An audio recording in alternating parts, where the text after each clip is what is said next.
Why South India is feeling cheated by North India? Is South India subsidizing North India's present and future? And what is the real truth behind the tax divide that we see in our country? South India contributes more in taxes but gets less in return. North India has more population, thus gets more funds.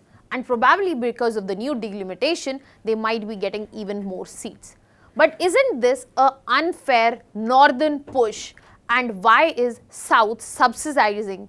South India contributes more to taxes and gets less in return. North India has more population but gets more funds, and with delimitation they might be getting even more seats.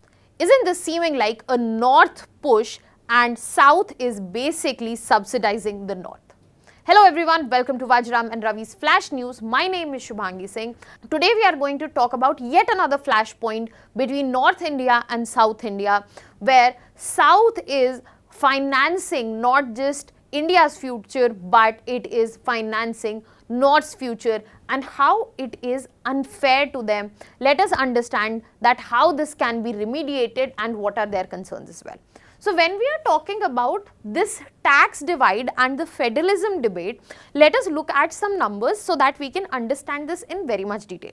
I'll be starting with this data where you can see the three states of UP, Bihar and Madhya Pradesh.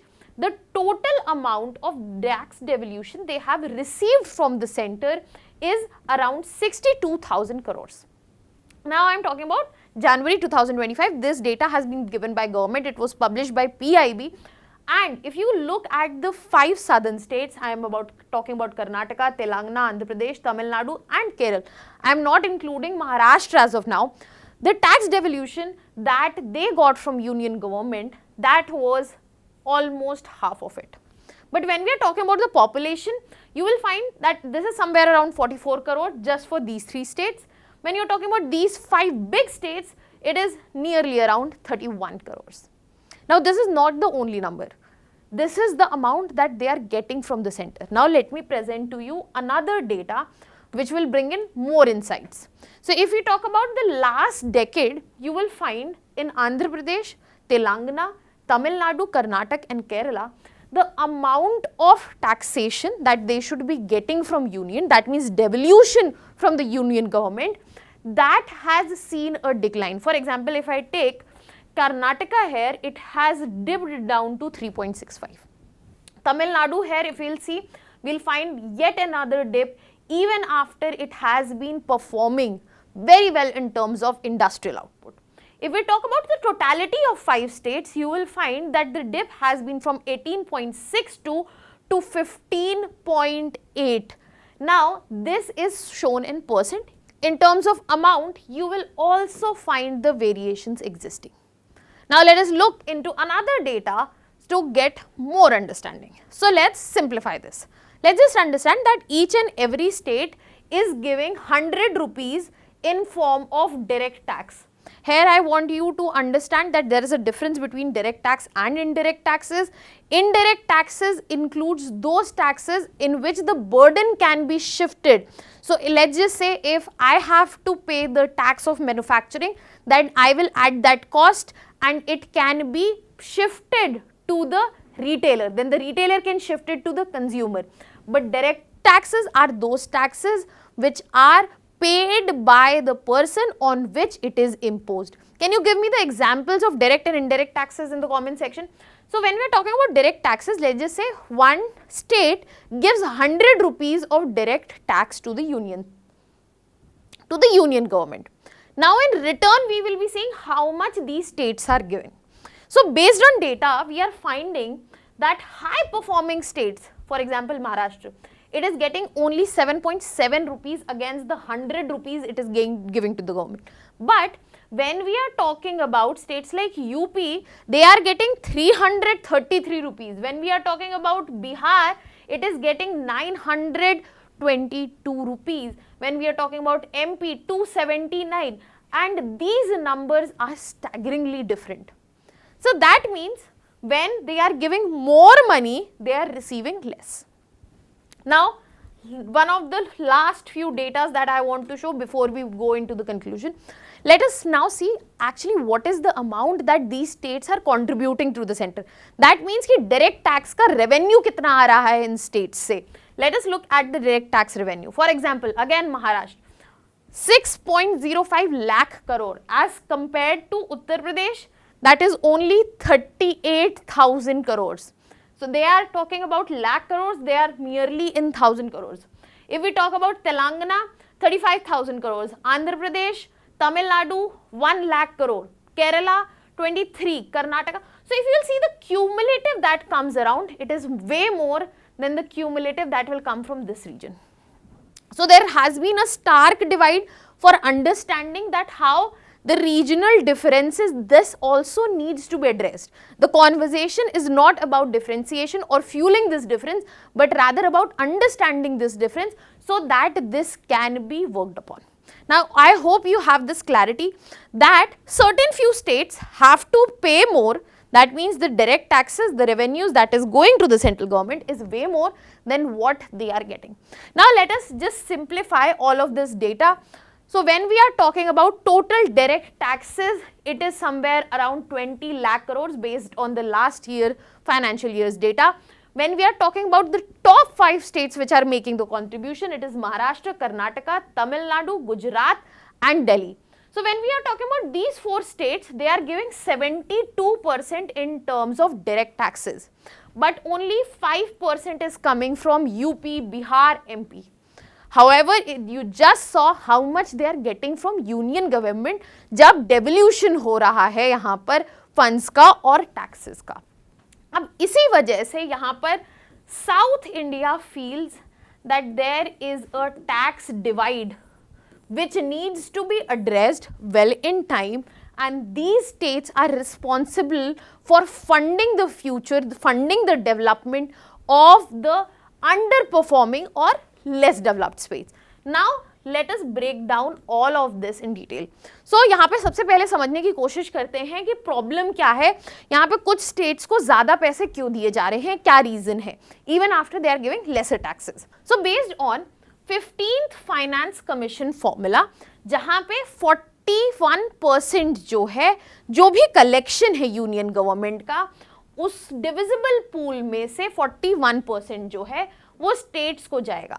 अगर यहीं पे हम 14th finance commission की बात करें तो उन्होंने 42% जो है रिकमेंड किया था. Can you tell me who headed the 14th commission finance commission and who was heading 15th finance commission? Now, union government collects most of the taxes. Out of this, 41% is supposed to go to the states. अब how it is decided now? How it is decided कि how much will go to the states? It is based on certain criteria. Now, what are those criteria? Those criteria also have weightages. So, the biggest criteria which have the maximum weightage is the population. That means the state which will have more population, the state with more population will definitely be getting more money. Other than that, it has income distance. Income distance basically means, it has been a direct question in your exam as well. Income distance is the difference between the income of a state and the income of the highest income state. Then we have area, then forest cover, demographic performance and tax effort. But the largest weight is based upon population, and income distance is also a factor. That means the developed states or well-performing states will be the one who will be facilitating the states which are underdeveloped. जहाँ पे population ज़्यादा है या फिर उनकी income बहुत कम है, तो यहाँ पे वहाँ पे funds जो है target किए जाएंगे जहाँ पर इनकी सबसे ज़्यादा ज़रूरत है. Now the problem with this whole idea is, southern states have performed extremely well in terms of population control, but they have not done that so that their development is punished for. That is why they are not happy with smaller fund shares based on the criteria that they are getting. Another thing, they are showing high tax effort, which is also criteria. They are showing better governance, but they are not being rewarded. Other taxes, comparatively less developed states, are being rewarded. For example, if you take Karnataka, we have seen few data. Let us see another data here. The contribution to the direct taxes of Karnataka is almost 12%, which is only the second highest after Maharashtra. When we are talking about central tax share which is given to Karnataka, it went from 4.7% to 3.64% in last 5 years. That is an approximate loss in terms of funds of almost 69,000 crores to Karnataka. So Karnataka is performing well, they are contributing greatly in terms of taxation, they are doing good in terms of development, but what they are getting? This huge loss in terms of the taxation devolution that they should be getting. Now this is the core grievance that the southern states have. Now the solution to this lies in reforms. Now let us look on the other side. Then what is the reason that north is apparently being favored? What is something that we need to understand? So when we are talking about states like UP, Bihar, MP, yes, the population is definitely large there, but we have to look into social conditions that such as high poverty, literacy deficit is there, poor infrastructure, and that is why it is very important that redistribution takes place so that these states are also able to catch up in terms of development. And if we are not focusing on redistribution, then it will further lead to inequality and migration will worsen. So if people are not getting infrastructure, if they are not getting job opportunities in one state, they'll move to the state where they'll find it. So the state people will have problem with this also. So if we are trying to address the problem of inequality and migration, this redistribution becomes a fundamental requirement. But the question is, can redistribution be done in a way that it keeps all the parties at least in the satisfied zone? Because when we are talking about progressive taxation, especially at the state level that we are seeing, that basically we are redistributing resources, this should be done in a manner where the states which are contributing the highest, they shouldn't be feeling overburdened. They shouldn't be feeling punished and they shouldn't be feeling that they are bearing the cost of the entire nation when they should be rewarded for it. So, certain sort of reforms are the need of the hour. Let us understand other issues which are relevant in terms of fiscal. Now, let us understand other fiscal issues which are closely related to it. For example, if we talk about Kerala, we have recently seen that they are demanding that the indirect taxation sharing, that is GST sharing, should be revised from 50-50 to 60-40 in the favor of states. Now, this is done because they feel that center is basically trying to use economic sanctions. Just imagine what US was trying to do. So, states are feeling that is what something similar is being done with us because we are not getting appropriate amount of funds. We should not be seeing this from the political angle rather than from the angle of the cooperative federalism, which is an important part of the political identity of a nation. Second thing, when we are talking about disaster aid, this is another example from Kerala. So when we talk about 2024 Wayanad landslides, central loan was sanctioned of almost 500 crores, more than 500 crores. However, it was done in a delayed manner and there was a very tight deadline. Again, certain state felt that center is discriminating in terms of disaster relief. So we have to understand that how these fiscal issues directly affect these states, that even after being high performing, if they are facing such issues, they will directly link up to the politicality of it. Furthermore, South feels that there is a pattern wherever we are talking about central governments, their projects, their aid and incentives, they are mostly skewed towards the central ruling party, and in this equation it is towards BJP ruled states. This is what South feels about the central government.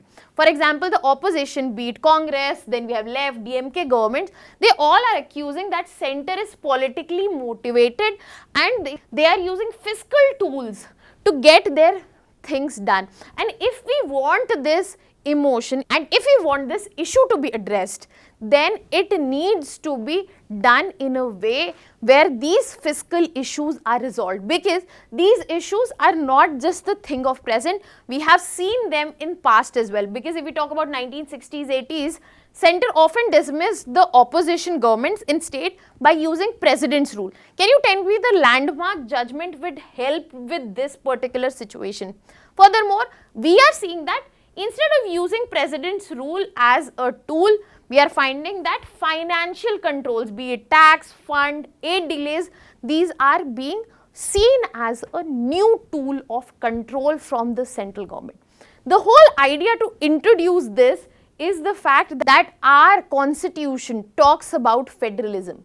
When we are talking about federalism, we have to understand that a certain share of power, say, remains with different levels of government, and here if we are compromising on the power of state, that means they will not be able to perform to the best of ability. And the next particular dimension that is haunting South India is the fact that they have been punished till now in terms of taxation.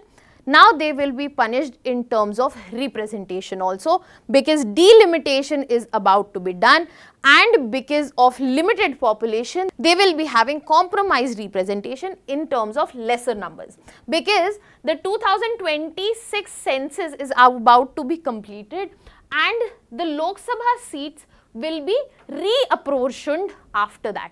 Now, northern states, because they have larger population, they might gain seats, and southern states, because they have lesser population and they have stable population in other states, they might lose seats. But focus on the word might. That is why there has been a worrisome situation there where leaders are calling, where CMs are calling to increase the population so that they are not going to lose on representation. Again, the solution here is not politics but reforms. Can you suggest in the comment section what kind of reforms can help? I will be covering that in the end, but I want to see what suggestions do come from your end. However, the fear that lies at southern India is the fact they might be losing MPs, they might be losing representation, and that will directly affect their bargaining power, which they can use to work on themselves, and this will happen despite they are contributing more to national tax, more to the revenue, and all the dimensions that I have discussed, all of them feel like that South is being punished for the development it has shown.